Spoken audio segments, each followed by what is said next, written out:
Hey guys, welcome back to the channel. I just want to make sure this microphone's on because I recorded this 20-minute video and lost the audio. Don't know how that happened, but whatever. So today we're going to be talking about why it is a very bad idea to purchase an old car with low mileage. Now you might ask me, where did you get this idea from? How does this have anything to do with BMW? This actually has direct correlation with my BMW. My BMW, if you guys don't know, has a very low mileage for the year. I bought it with 55,000 miles for a 2006. Now for a 2006 car with 55,000 miles, that's considerably very low. That's not like kind of sketchy kind of low, but that's pretty low. I found another one at the time with only 25,000 miles, but that had just an ugly interior and an ugly exterior, so I didn't even go for that one. But that doesn't matter. Today we're going to be talking about why it's a really bad idea to buy a low mileage used car that's old. Now something people don't know when you buy an old car with low miles, how does it have low miles? Like, has it been driven? Has it been sitting for like 6 months and only driven like on special occasions to like the Bahamas? How does it have low miles? Like, that's the question, right? So in most cases, people that have low mileage cars tend to drive maybe on the weekends, and it's only from like maybe like a very short drive, like a 15-minute drive there, 15 drive back. And when that's the case, that means your engine has never hit normal heated operation temperatures. A car needs to be in like pretty warm for it to be in normal temperatures. So, like, you're not actually full throttle sometimes, and on the highway you're literally just stop and go traffic. That can actually cause harm to your car. Now you might ask, how is babying your car gonna cause harm to a car? When your car hasn't hit normal operation temperatures, that can build rust in the engine. I might ask, how does that happen? When your car hits normal operation temperatures, the combustion gets released. So when your car never hits normal operation temperatures, the combustion never ever, leaves the engine, which can cause rust and can cause damage to your engine. Now, I hope I don't have that problem. We won't know this till the long run, but all I know is that I have all kinds of leaks because the car was never ever pushed to the capabilities this car can get. I mean, like, I'm not telling you to go gas it, to go floor it, to go drift it. Whoa, definitely not talking about that kind of stuff. But all I'm saying is, if you don't drive it at normal speeds and just trying to 65 miles per hour on the highway here and there, like maybe once a week, just getting the car warmed up and getting the fluids circulating in the engine, it could cause a lot of damage if you don't. Another problem when you don't hit normal operation temperatures, you can build moisture in the exhaust. Now you might think, how is that a problem? When I leave a car out in the snow and sometimes I was like, who cares, right? Well, when you build moisture in the exhaust, it can cause harm to your catalytic converter, and in that case, if you have a catalytic converter problem, that's going to cost you a lot. It's going to be a lot to diagnose, with your exhaust if you end up replacing it all. Is it the catalytic converter? Same applies to the engine. If you have engine rust, it's probably shot. I'm literally talking worst case scenarios, but this type of stuff you won't know until the long run. Now, you could take it to a shop and get it inspected, and that gets me to my part two.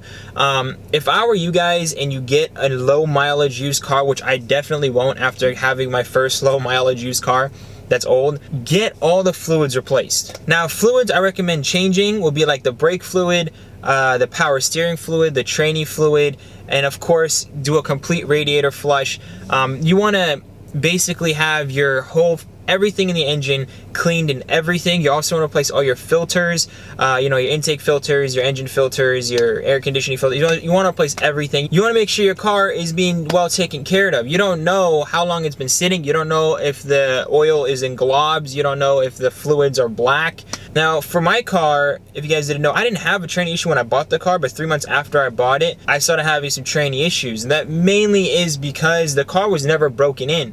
The car was always driven like a grandma. It has like barely ever was driven harshly. It was well taken care of, and all of a sudden, me as a teen, I'm driving it harshly. I don't even drive it like, I don't even go to races. It's a 330i. I can't really beat anything to race, but I'm not gonna lie. Sometimes I hit 80, 90, 100 miles per hour, but that's on rare occasions. But of course, the first 3 months that I had the car, that wasn't in my intentions. I never ever went really that fast. I was keeping under 70 on the highway.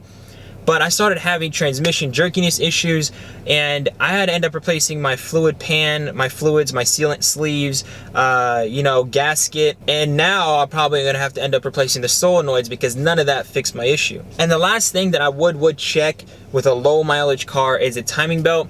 Now, if you don't know how to check if it's rusted or cracked or brittle, make sure you get that thing diagnosed. Make sure you get your whole car diagnosed. Low mileage cars can be a money pit. Now you might be asking, like, how, man, you know, everything is new. Over time, every single part in the engine bay becomes brittle.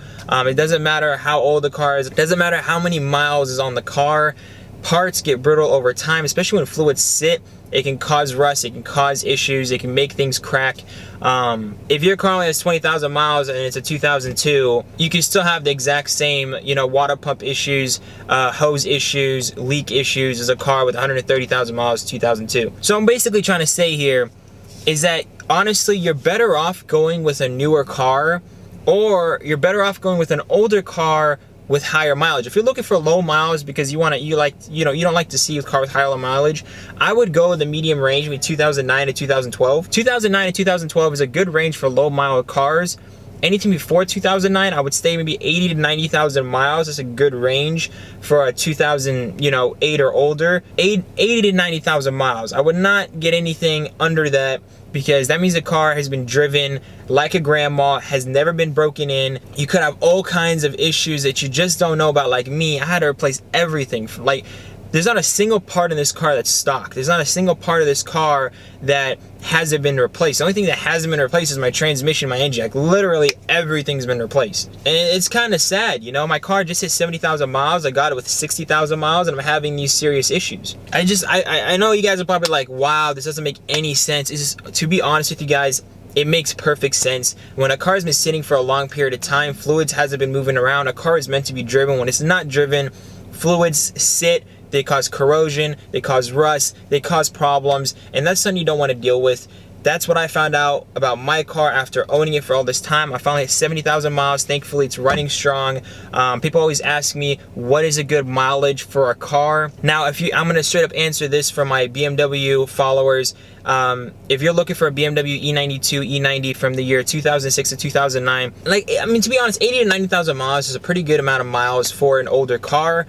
You know, from anything before 2008. Now, if you're like 2009 to 2013, 2012, that is like the medium range. It's fine to go with low miles vehicles. Those cars actually tend to be more reliable. Now, of course, if you got the money, newer cars, low mileage is perfect. It is now 2018, so 2008 has been over 10 years old, okay?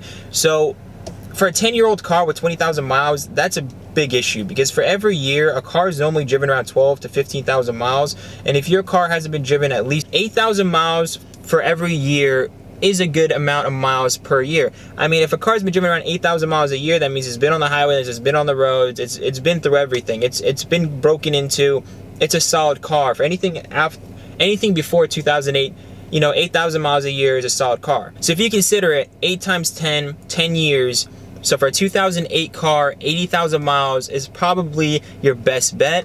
Of course, around 100,000, 120,000, your car, I mean, it's starting to get a little bit older, the engine's starting to get a little bit weaker, but it doesn't mean it won't run solid. It'll probably run more solid than a car with super low miles. And a prime example of this is how my brother has 130,000 miles on his BMW.